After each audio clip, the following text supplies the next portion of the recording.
Finally tonight, President Obama just slammed Fox. In an interview with Rolling Stone, he said Fox follows a tradition to promote viewpoints. Quote, I think Fox is part of that tradition. It is part of the tradition that has a very clear, undeniable point of view. It's a point of view that I disagree with. It's a point of view that I think is ultimately destructive for the long-term growth of the country, that has a vibrant middle class and is competitive in the world. Let me bring in veteran Democratic strategist and NYU professor Bob Shrum.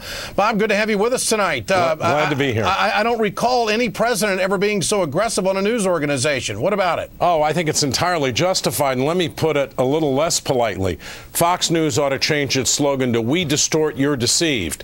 The far right understands that it can't win these arguments on the merits. So there's a conscious strategy of deception and fear. You've gone over it again and again on your show, but think of the list.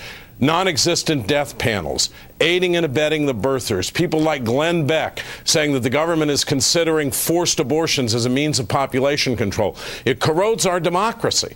And the president's right as well, by the way, that it's at the service of the profit motive. Not just Rupert Murdoch's profit, but the profit of all the people who somehow or other want to elect officials, even if they have to help them lie their way into office, who aren't going to make them pay their fair share of taxes or live up to their environmental or financial responsibilities. The word destructive, what do you make of it? Well, I think destructive is exactly right. First, it destroys the debate. You know, I used to occasionally debate William F. Buckley, Jr., who's the father of modern conservatism in this country. We disagreed deeply about issues. We often had vigorous arguments, but we had an agreed-upon set of facts.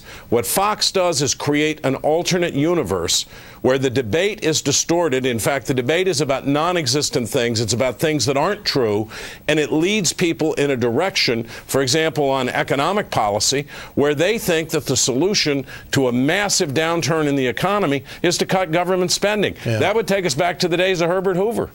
You know, the president oftentimes is critical of the cables. Ironically, I think he'd probably fit right in if he ever hosted a show. If he's going to call him destructive.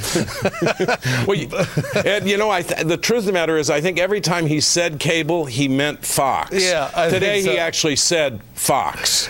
Bob Shrum, always a pleasure. Thank Great you. to have you with us.